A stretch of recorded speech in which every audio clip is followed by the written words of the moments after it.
There was a time when most trucks in the world didn't have discs on their wheels. They were lighter, cheaper, and easier to repair. So, why did they disappear completely? If this technology was so brilliant, what went wrong? Today, we will unveil the hidden benefits and unexpected dangers that made these wheels dominate heavy transport, and then be wiped out without a trace. What is a hubless wheel? A hubless wheel is one without a central disc. Instead, the rim is attached directly to the axle hub using special clamps or presses, eliminating the need for a core connecting both parts. This design, although not widely known today, originated in Europe and America in the mid-20th century. The main difference from the conventional wheel is that the absence of a disc allows for weight reduction and structure simplification. While a traditional wheel relies on a central disc to transfer force from the axle to the rim, the hubless wheel directly transmits force from the hub, requiring a precise and robust fastening system. Visually, one can imagine a wheel where the hub appears entirely independent from the rim, connected only by reinforced studs and nuts. This facilitates mass production and field repair, thus making these wheels very attractive for trucks, buses, and military vehicles. Its rise in the USSR and other countries. In the Soviet Union, the first trucks to receive discless wheels were the MAZ-500, KRAZ-214, and MAZ-502 models. Over time, these wheels were also adopted in KAMAZ trucks, urban buses like LAZ and Icarus, as well as ZIU trolleybuses. This widespread adoption was due to several reasons: significant reduction in vehicle weight, ease of repair, and low production costs. The export of these vehicles brought the technology to other socialist bloc countries, solidifying the discless wheel as a symbol of practical and economical engineering. Its popularity endured for decades, and many models designed for export were specifically adapted with discless wheels to meet durability and maintenance standards. In addition to trucks and buses, the technology was applied to military vehicles, especially in heavy-duty and off-road models. This versatility made the discless wheel a recurring element in Soviet engineering, visible on roads as well as in industrial and military environments. How the system worked. The rim of the wheel without a disc consisted of 3 pieces that, when assembled, formed a complete ring. These pieces were manufactured through hot-rolled steel profiling, ensuring strength and flexibility. The hub, on the other hand, was made of steel or cast iron and served as the central support to which clamps, studs, and nuts were attached. These components not only held the rim in place, but also supported the vehicle's braking system. The wheel bearings contained special grease resistant to high temperatures, guaranteeing stability even under extreme load and speed conditions.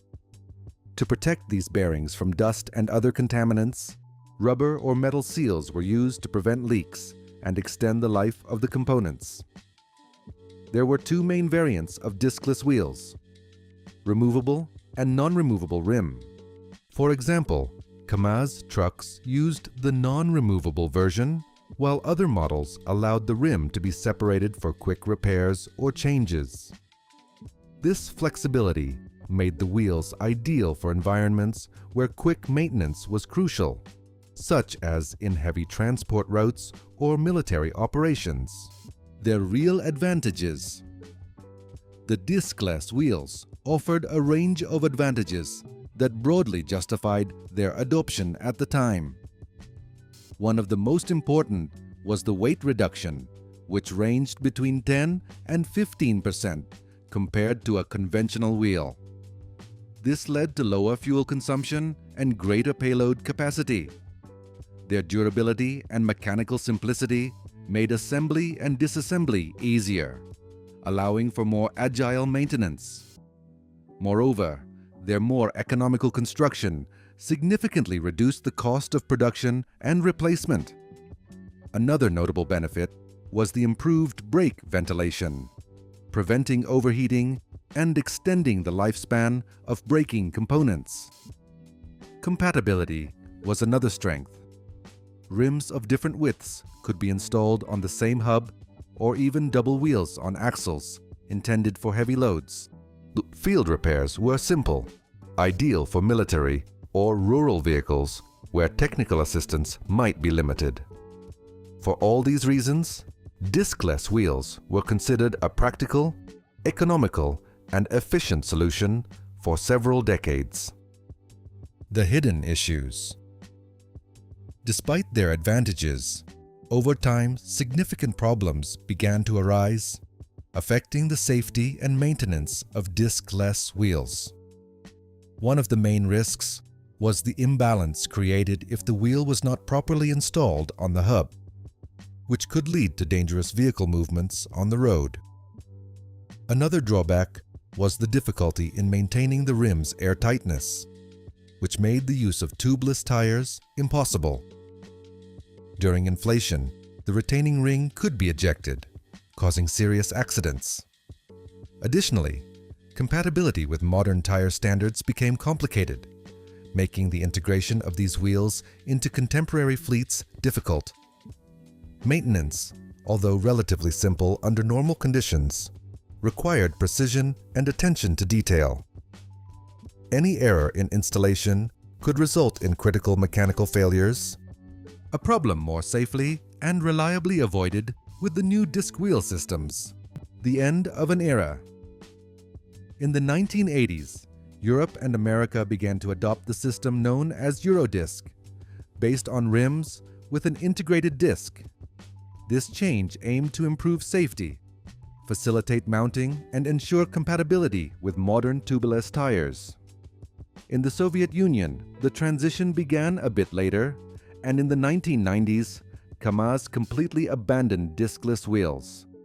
The new system offered decisive advantages: greater road safety, more precise balance, compatibility with next-generation tires, and more reliable mounting.